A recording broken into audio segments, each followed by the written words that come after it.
Hi everyone, this is an episode of a series, two-part series called Pauline Pastor Seeks Entry into Heaven. Some of you asked me about whether I could restore this, and I found it in my computer today.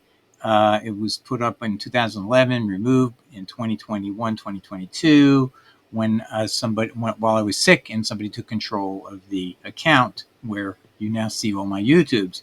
But fortunately, I've taken back control since 2022. Anyway, so here we go. Enjoy, and I think you'll find this very impactful. This is an account of a pastor, Mr. Smith, who died today and what happened upon his effort to seek entry into heaven. The mists swirled around the pearly gates of heaven. The receiving line of all who called Jesus Lord was long. The processing continued each hour. Many souls rejoiced at the verdict. However, as Jesus said, many who call me Lord, Lord will in no wise enter the kingdom of heaven. Matthew chapter 7 verse 21. So the screening process had to go on one by one. Mr. Smith today came to the place where Jesus sat. Our Lord's garments shined brilliant white. His face was noble and his eyes piercing. Jesus turned to the pastor and called him forward. Jesus said, "Mr. Smith, please step forward." Mr. Smith answered, "Yes, my Lord."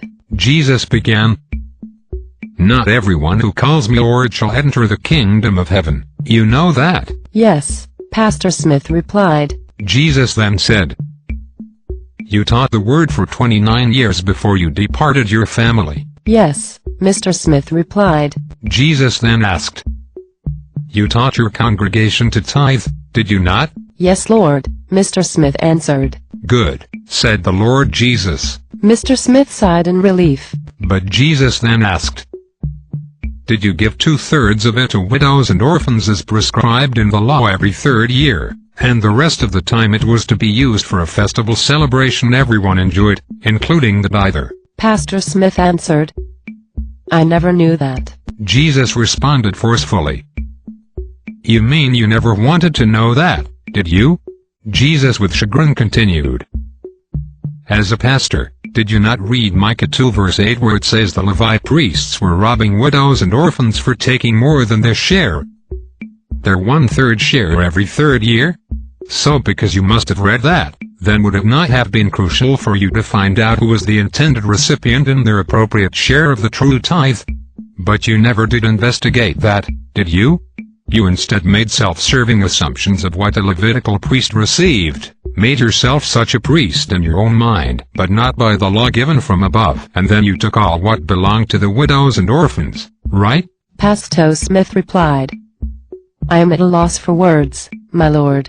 Jesus then said, "Did you not rob tithes in the way you read the tithe to your benefit?" "Yes, Lord Jesus," Pastor Smith responded. And he continued, saying, "But I was foolish. I never thought the requirement that the tithe go to widows and orphans really had to be strictly followed." Jesus then said, "Let's move on to the next issue. What did you teach about the rest of the law?" Pastor Smith replied, "I taught that it had been done away in the era of grace. It was nailed to a cross. It no longer binds the wife of Christ whose first husband has died, that you as God died on the cross, dissolving our bonds to the law of Israel's first husband, as Paul taught in Romans 7 verses 1 to 7. Jesus responded, "So you believe Yahweh, the first husband of Israel, died on the cross when I died? But when I resurrected, you believe somehow I still was God but no longer represented this same Yahweh. You therefore believe my resurrection did not revive the bonds to the law of Yahweh because somehow I am God without representing any longer Yahweh? My Father, I am supposedly now the only living God to whom a Christian is betrothed. By your logic, the Father and his law is supposedly justifiably ignored. However, I came to direct you to the Father, not declare him and his law dead." Pastor Smith was surprised that Jesus challenged the logic of Paul in Romans 7 verses 1 to 7. Pastor Smith began to suffer deep anxiety. Jesus continued, "Do you really believe I represent a new husband distinct from the first husband of Israel, and after the resurrection I no longer represented Yahweh? I can only conclude you must think I am a God somehow distinct from Yahweh. Did I not tell you the Father dwells in me? And the Logos I spoke was not mine but the Father's who sent me. My apostle John recorded this in his Gospel, chapter 14 verse 10. But you believed my death signified the death of the husband God, while my resurrection supposedly did not revive the original husband, Yahweh, and that's why you believe the law has remained abrogated. What foolish lessons you swallowed without questioning them. Pastor Smith was astonished that it appeared Jesus was clearly refuting Paul in Romans chapter 7, verses 1 to 7, and that Jesus was expressing the impossible idea that the law was somehow still valid for his dispensation to us. Jesus finally said in total frustration, "Where did you get such bizarre ideas that I could be a God you could marry apart from the Father's indwelling in me? And thus marrying me would not reconnect you to the law given by the Father to Moses?" The pastor answered, "But Brother Paul says so in Romans 7 verses 1 to 7.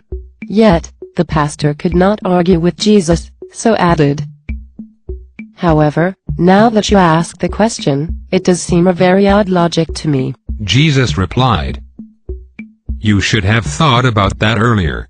There are no second chances at this point." Jesus looked away in disgust. Then Jesus continued, "But let's move on. You have read my words many times, did you not?" "Yes," the pastor replied. Jesus asked, "Who did I say would be the greatest in the kingdom of heaven?" The pastor answered, "Well, you said that the greatest among men would be those who taught others to follow and obey the law given Moses by God. I am quoting Matthew chapter 5. Jesus replied, "Correct.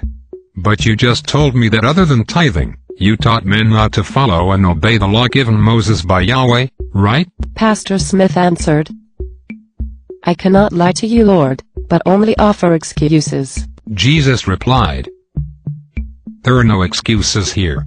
You will be judged by every word that comes out of your mouth. I have another question. What was my criticism of the Pharisees about tithing?" The pastor responded, "You said the Pharisees were good about the lesser command of tithing but were ignoring the more important commands about justice, mercy and faith in the law. I am quoting Matthew chapter 23. Jesus then said, "And you taught tithing, but that nothing else in the law was any longer valid, right?" "Yes," the pastor answered, "I cannot lie." Jesus in absolute frustration then said, "And thus you taught the same doctrine of the Pharisees which I condemned?" The pastor answered, "Yes, I must confess." This is the end of our first part of this story.